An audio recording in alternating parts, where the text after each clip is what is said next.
So I talk a lot about dating on this channel. I don't tell you everything, but I tell you enough that you've seen me both in a happy and successful relationship versus a failed one. And as some of you know, I grew up in a very religious community where dating was more pragmatic and kind of like going on a business interview. It was mostly through a matchmaker and, in my opinion, very dry and impersonal, at least according to my today's standards. So I only actually started secular dating, aka normal dating, about 5 years ago.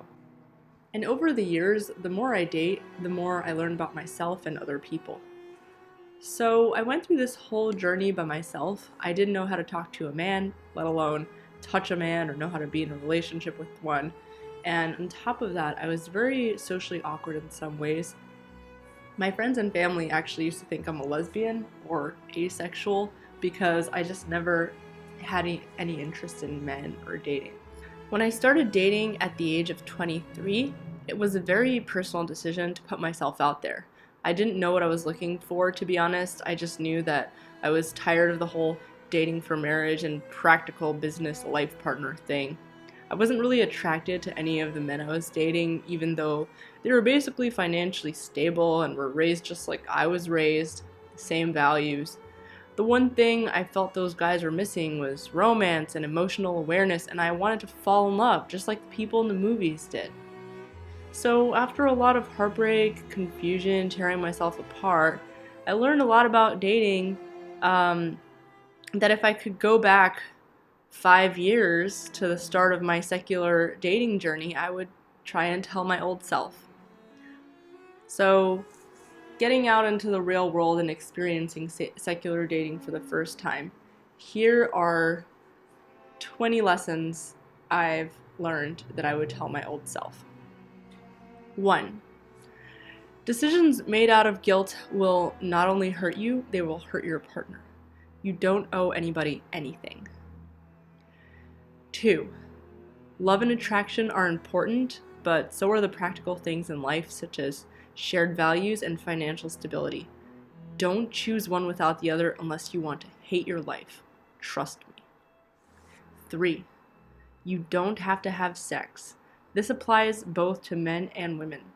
If you're truly feeling in love with someone and you feel wholeheartedly ready to have sex, that's one thing, and sex is awesome when all the stars are aligned, but most of the time we women have sex not because we want to or we feel ready to in the moment, but because we think that's what we need to do to keep a man. And men will often have sex not because they're ready to, maybe their body is, but mentally they're not ready to, but because they feel like if they don't do it right now, they'll lose that chance forever. So it's not purely an attraction or love-based decision. It's actually more fear-based than anything. 4. Other people don't always know what's best for you. In fact, nobody knows you and your needs better than you know yourself. They haven't lived your life. They won't have to deal with the consequences of your actions. So trust your intuition. 5. Clear and open communication is your golden key. If someone isn't communicating with you about why they do or don't want to continue dating you, calmly ask them to elaborate and don't let it slide. Otherwise, you'll be wondering forever. There were many times when I was ghosted by a guy or something, maybe didn't want to date me for whatever reason, or just didn't want to tell me, and I was too shy to put him on the spot and ask him why. And there were a few times that I did, and I'm actually really glad because their answer helped me achieve clarity and actually move on a lot faster. 6. Always be willing to face conflicts head on. Never let the issue slide, never treat it as something that you have to put a bandage over.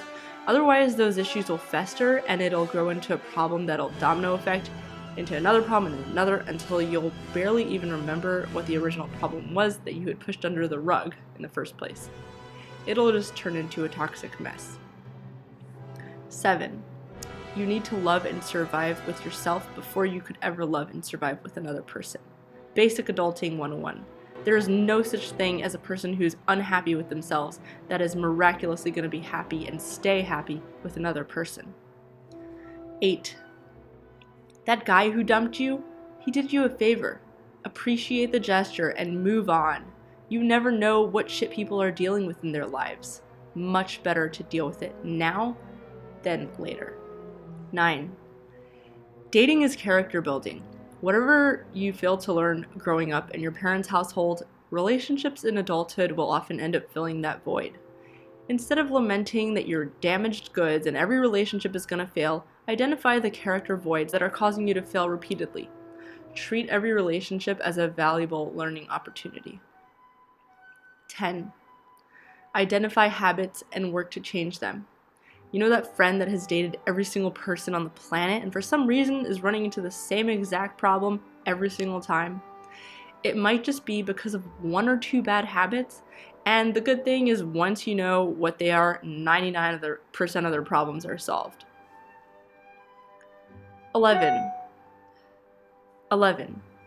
No, you will not die alone. Even if you do end up dying alone, it's actually still better than being in the wrong relationship. Stop pursuing relationships out of fear. Again.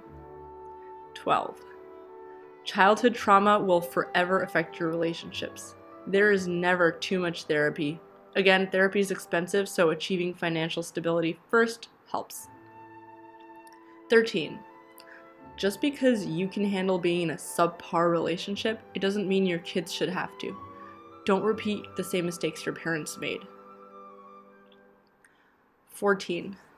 You don't have to be in a romantic relationship to get to know someone. Sometimes the relationships that don't have sex are the best ones, actually. In fact, one thing I notice happily married people and psychologists will comment all the time is that the healthiest relationships out there often start off as friendships first, because you had the chance to build trust before dating, and communication ends up being a lot easier too. 15. Dating is a muscle. As long as you're constantly adjusting your technique, constantly identifying and fixing your mistakes, the more you do it, the better you get at it. 16. There's always a chance to evolve and improve yourself before meeting the right person. But once you've already locked in a relationship, changing habits and improving significantly is going to be a lot slower and more of a drag, because not only will you change yourself, your partner will have to do it too in order to keep up with you, and if you're going to be going too fast, you'll end up stringing your partner along. 17. When you're a young female, men will go across the ends of the earth to try and have sex with you. They will do things they wouldn't do in their right mind. They'll even lie and cheat and do things that will make them hate themselves just to have sex with you. Do not mistake a man's eagerness to have sex with you for love, no matter what he says. Finally, don't let it turn you into an angry feminist. This is nature, and it's how we reproduce as human beings. 18. If your love interest does not want to be in a committed relationship with you unless you are having sex right now, then chances are neither of you have a lot in common at the moment, other than you're both single and horny, which means that eventually, after the excitement wears off, you're gonna get bored of the relationship pretty quickly. Again, the healthiest relationships are often built off of an already existing friendship and trust. 19. Family is important. Your relationship with your family and your prospective partner's relationship with their family are going to bleed into your relationship. Please vet a prospective lover's family and history before getting in deep with them. Keep working on your own family relationships if you ever want a chance at your own healthy family in the future. And finally, 20. Time heals everything. With enough time, you'll find clarity in your relationships, figure things out, and get over even the most intense breakups. Keep your chin up and don't rush into anything. It's all gonna be okay. I hope that was helpful. I know it was kind of long, but I missed a lot of lessons, so feel free to add in your own, lessons from your youth in the comments section. And as always, if you want to help me out, please hit the like button and subscribe to my channel. It really does help. And keep letting me know how I can improve these videos.